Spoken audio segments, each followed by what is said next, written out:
Olá, eu me chamo Rosana e aqui eu falo tudo que o povo precisa saber. E no vídeo anterior eu falei sobre um novo céu e uma nova terra. Se você não viu esse vídeo, volta lá depois e veja esse vídeo. E no vídeo de hoje eu quero falar de um assunto muito importante que você precisa saber para você poder receber um novo céu e uma nova terra, para você fazer parte desse novo céu e dessa nova terra. Não pensa que você já sabe porque você não sabe. E é o assunto de hoje. Eu vou falar sobre João 3,16. Talvez você tenha entendido João 3,16 de uma maneira errada. E hoje eu quero desmistificar João 3,16 para você, ok? Em João 3,16 diz assim: porque Deus amou o mundo de tal maneira que deu o seu único Filho, para que todo aquele que nele crer não pereça, mas tenha a vida eterna. Porque Deus amou o mundo de tal maneira. Essa é a frase mais lida nas igrejas, principalmente nos domingos. É o versículo mais famoso da história humana. A igreja de hoje transformou esse versículo em um abraço quente, numa garantia barata de que Deus é apenas um velhinho bondoso que está desesperado pela sua companhia. O verdadeiro significado desse versículo não é o quanto você é valioso ou especial. É sobre a brutalidade da ira de Deus. A igreja de hoje prega o amor, mas oculta propositalmente o preço desse amor. Eles ficam somente na vida eterna. Mas a palavra mais assustadora que está no meio deste versículo, deste texto, é pereça. Se o amor de Deus exigiu que ele esmagasse, torturasse e desamparasse seu próprio filho perfeito numa cruz maldita, o que você acha que ele fará com você que brinca com essa graça todos os dias? O maior erro que as pessoas cometem ao ler João 3,16 é achar que o foco do versículo são elas. A igreja de hoje, doente de narcisismo e viciada em autoajuda, lê porque Deus amou o mundo. E o crente morno logo estufa o peito e pensa: nossa, como eu sou precioso, como eu tenho valor. Deus olhou para mim, viu algo de bom na minha alma e não conseguiu resistir. Isso é uma blasfêmia. É uma mentira diabólica, criada para inflar o seu ego. A verdade bíblica é que seu pastor não tem coragem de lhe dizer que quando Deus olhou para o mundo, ele não viu pedras preciosas perdidas na lama. Ele viu cadáveres em rebelião, ele viu inimigos. O que disse o apóstolo Paulo em Romanos 5, versículo 10, quando diz que nós éramos inimigos de Deus? Você não era um tesouro escondido esperando para ser resgatado. Você era um traidor armado com a boca cheia de maldição, amando as trevas e odiando a luz. O milagre de João 3,16 não é que você seja muito amável. O que esse texto realmente diz é que Deus amou o que era repugnante à sua própria santidade. Nós criamos a imagem de um Deus velhinho, bondoso no céu, que perdoa todo mundo, simplesmente porque ele tem um coração mole. Um Deus que não se importa com os seus pecados, com seus pequenos pecados, desde que você seja uma boa pessoa. Para mim, essa é uma teologia frouxa. Um Deus que não odeia o pecado não é um Deus de amor. O amor de Deus não ignora a justiça, ele a satisfaz. Se você acha que Deus simplesmente apaga o seu pecado sem exigir que o sangue seja derramado, você adora um ídolo cego e surdo, feito na oficina da sua própria conveniência carnal. E a parte que a igreja lê com pressa é a segunda parte, que deu o seu Filho unigênito. O que você acha que a palavra Deus significa neste contexto? Você acha que Deus deu Jesus para dar abraços, distribuir pães e ensinar lições de moral? Não. A palavra deu aqui quer dizer entregou para o matadouro, entregou para a ira. A cruz foi o lugar onde o próprio Deus Pai esmagou seu filho. Em Isaías 53:10 diz: todavia ao Senhor agradou moê-lo. Agradou o Pai moer o filho, porque a justiça santa e imaculada de Deus exigia que cada mentira que você cultivou, cada ato de orgulho, cada pensamento impuro, cada ato de orgulho e rebelião que você cometeu fossem pagos com um tormento absoluto. O cálice que Jesus pediu para ser afastado no Getsêmani não era o medo dos pregos. O que aterrorizou a alma de Cristo a ponto dele suar grandes gotas de sangue foi o cálice da ira, não diluído, do Deus Todo-Poderoso. Jesus foi tratado na cruz exatamente como você merecia ser tratado no inferno. Ele foi desamparado. O céu virou as costas para ele. A escuridão o cobriu, porque a presença acolhedora do Pai foi retirada, deixando apenas a fúria do juiz, consumindo a vítima substitutiva. Esse é o amor de João 3,16, um amor sangrento. É um amor que exigiu a morte da pessoa mais inocente do universo, para que a justiça divina não incinerasse você no momento em que você nasceu. Você canta sobre a cruz no domingo, chora com a melodia, mas na segunda-feira você pisa nesse mesmo sangue quando abraça o pecado que custou a vida do Filho de Deus.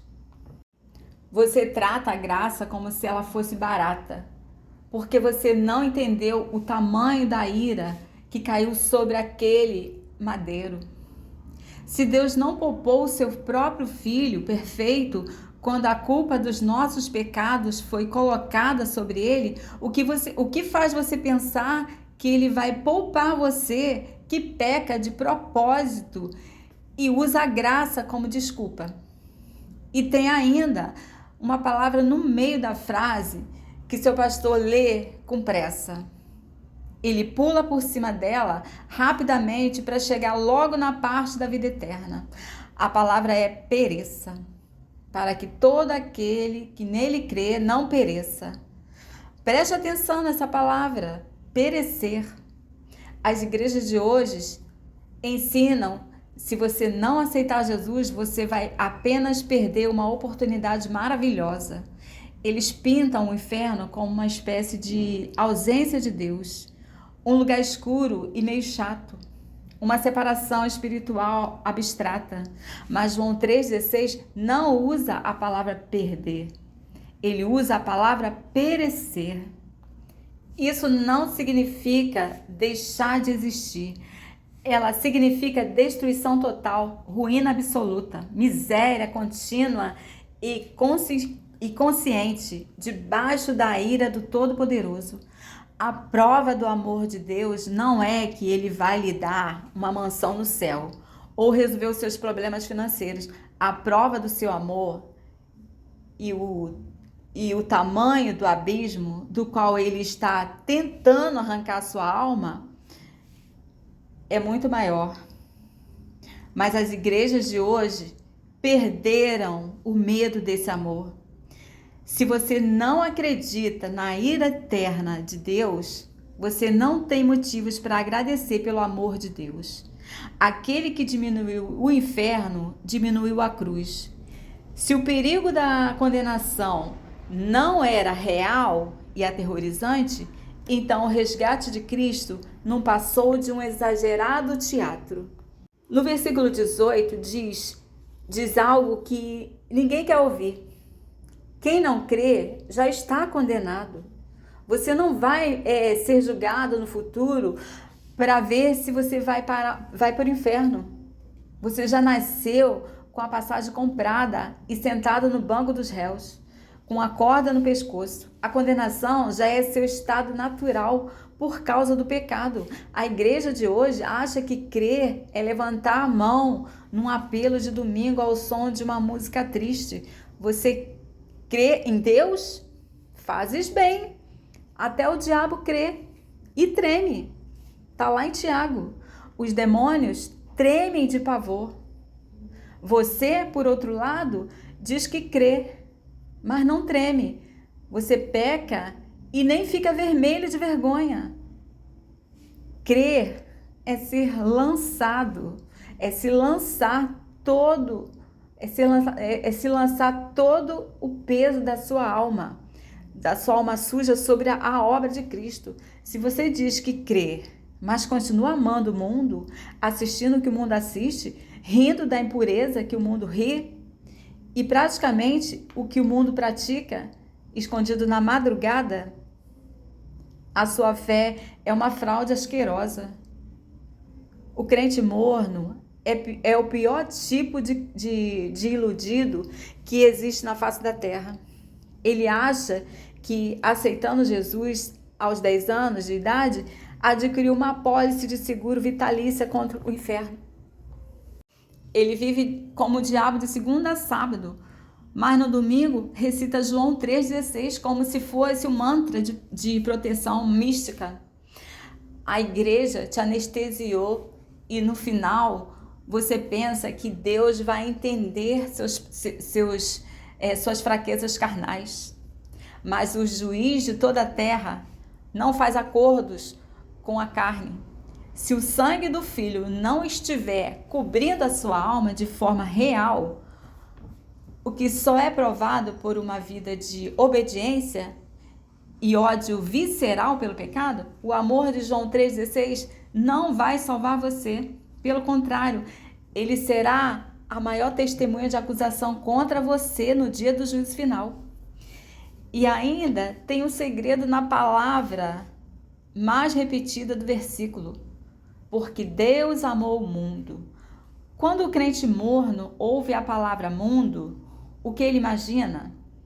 Ele imagina montanhas bonitas, oceanos, animais fofos e uma humanidade que no fundo tem um coração bom e só precisa de um pouco mais de empatia. Os pastores pregam que Deus amou o mundo porque o mundo é uma obra de arte que perdeu o brilho, mas que ainda tem muito valor escondido. Isso é uma mentira.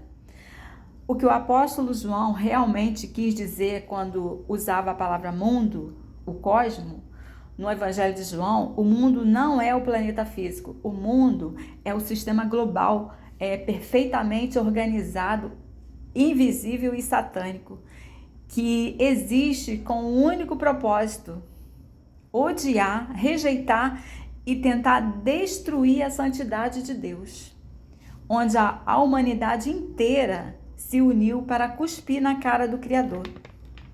Foi a esse mundo que Deus amou. Não há um mundo de pessoas bem intencionadas, mas há um mundo de assassinos, adúlteros, mentirosos e hipócritas. Deus escolheu amar um mundo que não tinha nada de amável. O mundo que Deus amou era o esgoto de depravação. Ele não amou a sua virtude. Ele amou você apesar da sua total, absoluta miséria. O próprio Deus entregou seu Filho para arrancar você desse sistema de morte. Ele derramou sangue para tirar você do mundo, mas você passa os dias lutando desesperadamente para ser aceito por esse mundo.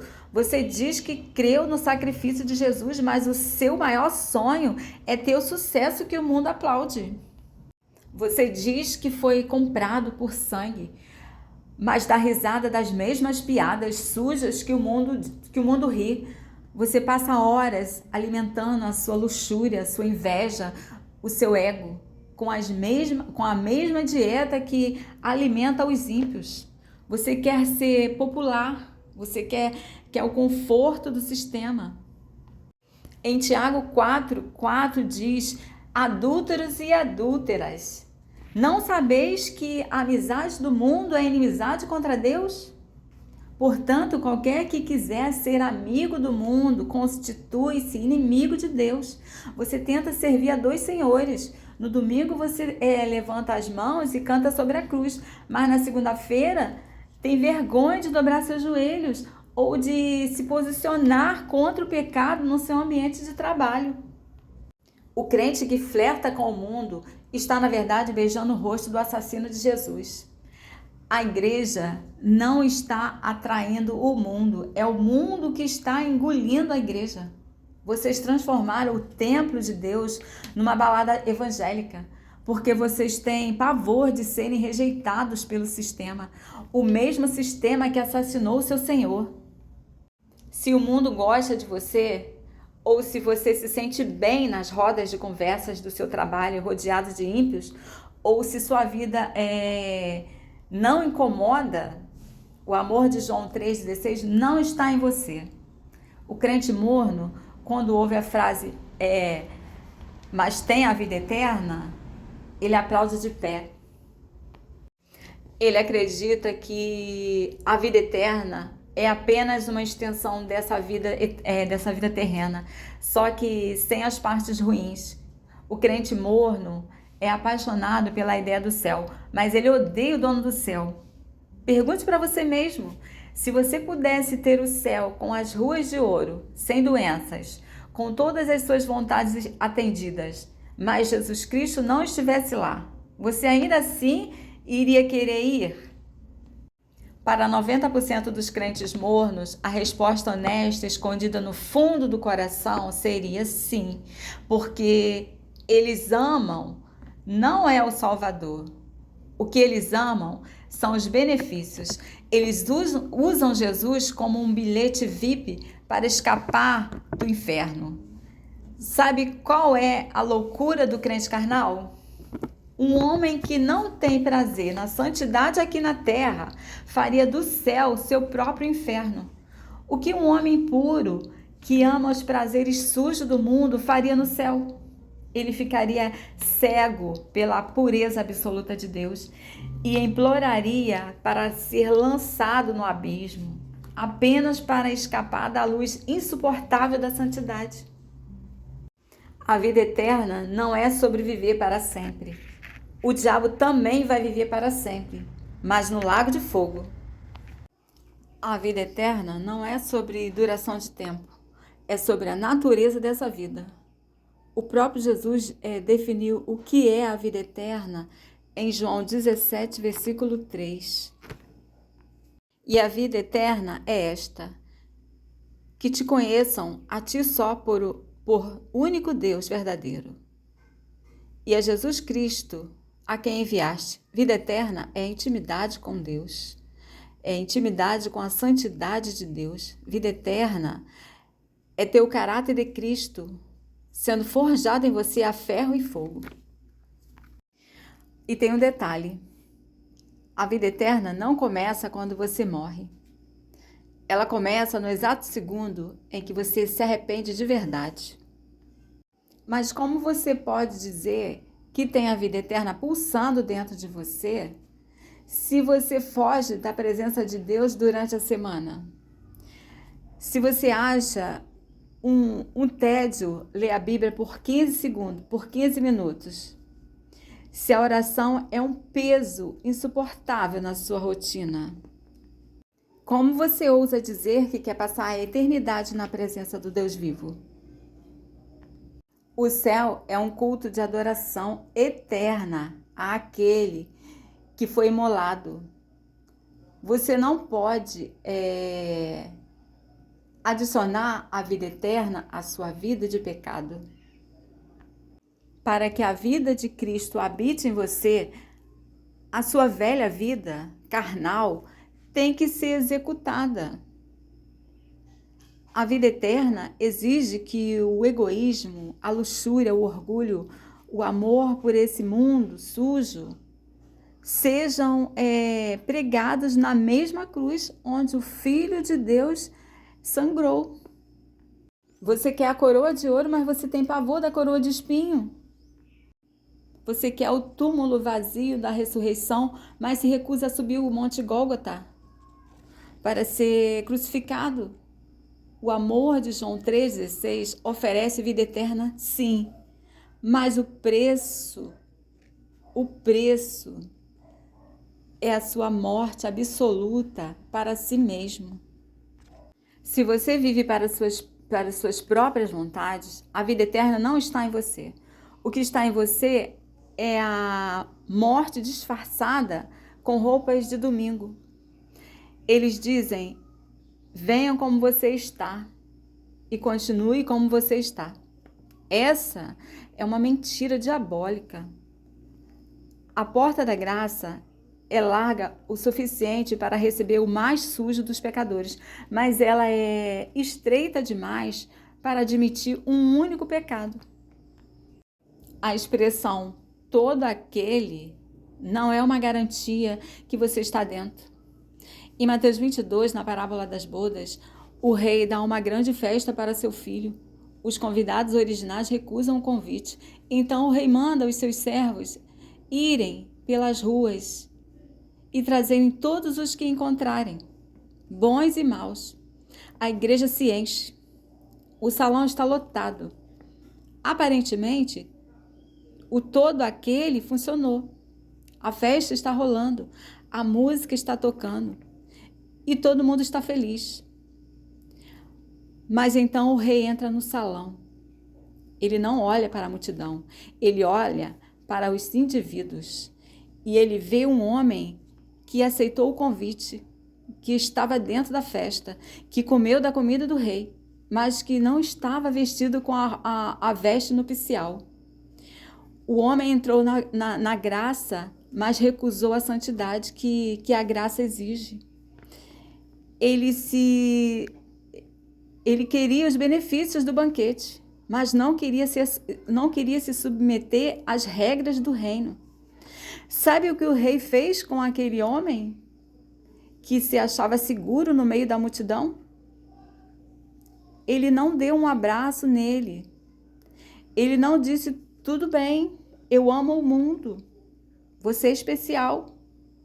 Ele pediu que o amarrassem os pés e as mãos, levai-o e lançai-o nas trevas, onde haverá choro e ranger de dentes. Foi isso que o rei fez.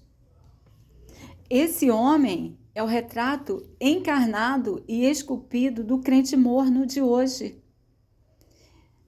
É você que se senta no banco da igreja no domingo. É você que levanta a mão na hora do apelo e diz que aceitou a Jesus e acha que isso basta. Você responde ao todo aquele que nele você está dentro do templo, mas você não tem as vestes nupcial, as vestes da justiça de Cristo, porque você se recusa a abandonar as roupas sujas do seu pecado. A regeneração não é uma mágica verbal.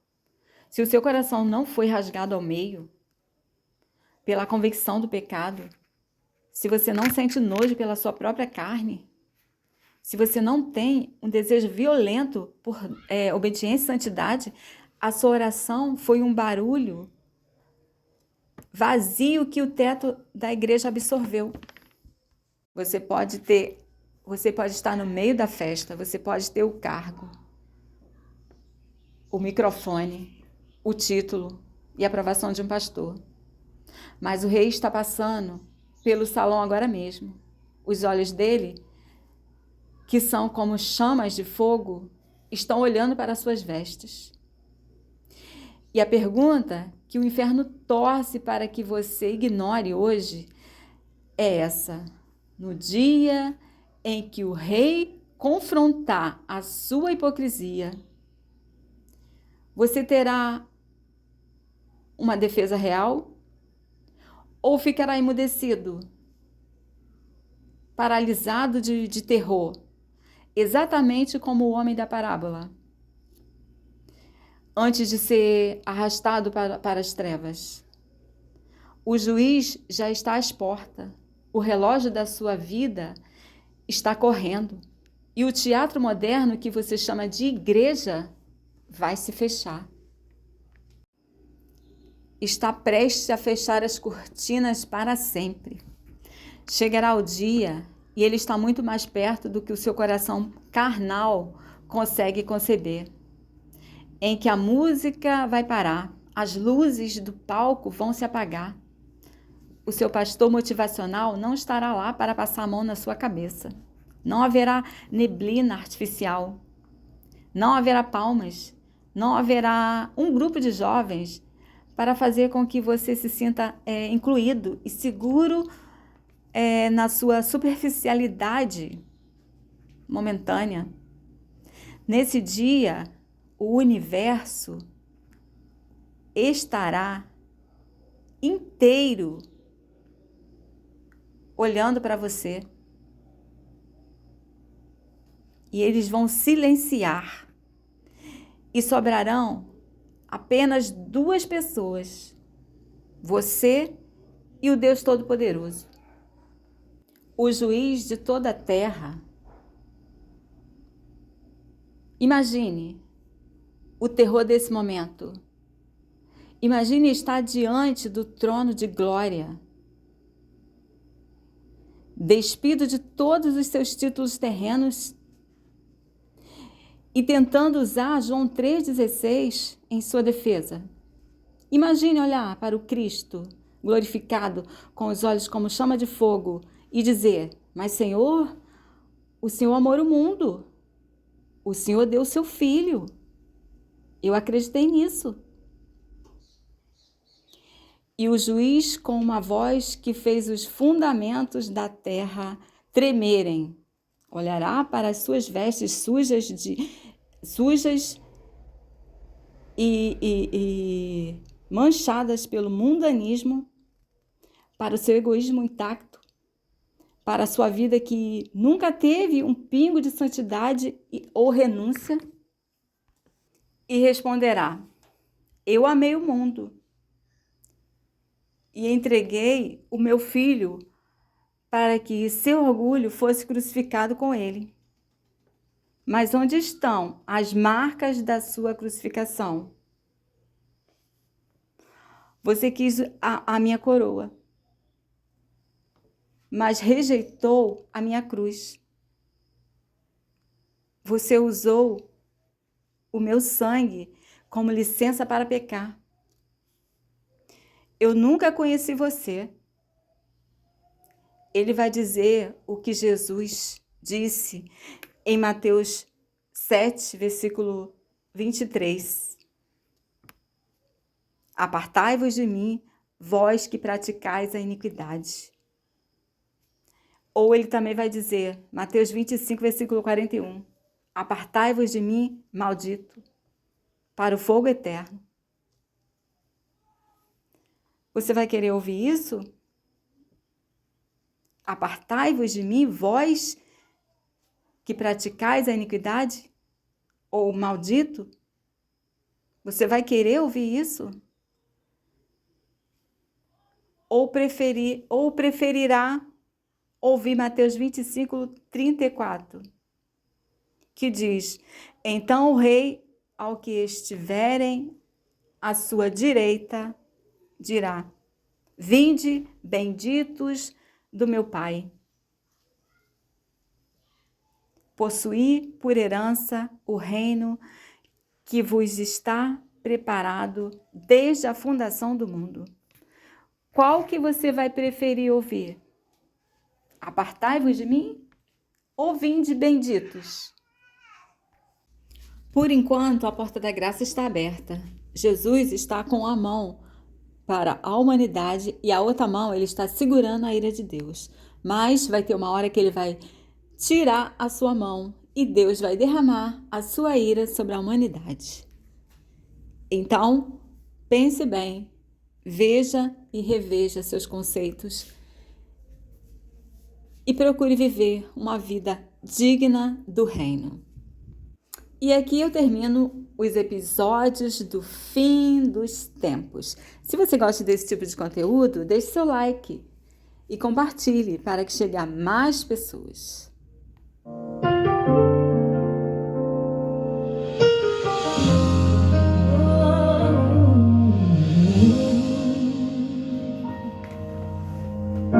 Abri a Bíblia em João 20 e me deparei com Maria Madalena chorando junto ao túmulo do rei. Ela levanta sua cabeça, enxugando suas lágrimas, os olhos ela abriu. Aonde está o corpo do mestre? 2 anjos Maria viu e eles perguntaram: Maria, por que choras? E ela respondeu: é porque ali estava o corpo do meu menino Jesus. Só que o corpo dele desapareceu. O corpo dele não está mais lá.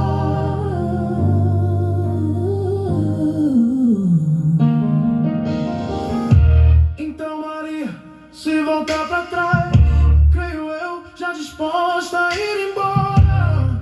É quando Yeshua aparece e lhe pergunta: Maria, por que choras? Maria, por que me buscas? Maria, faça-me um favor, não me procure entre os mortos, porque vivo eu estou. Vai lá e avisa aos seus irmãos, para eles começarem Maria a sorrir. Fala para eles que ainda não acabou, diga que a morte eu venci. Então Maria, sem perder tempo, foi em direção aos discípulos. Ela correu E ao chegar ela disse assim: juntem todo mundo aí, porque eu vou contar o que aconteceu. Deus enviou seu filho amado para perdoar, para me salvar. Na cruz morreu por meus pecados,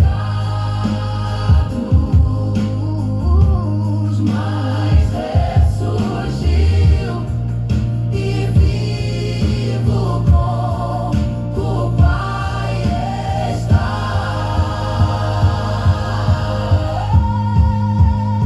Porque ele vive, posso crer no amanhã. Porque ele vive, demoram mas eu bem sei.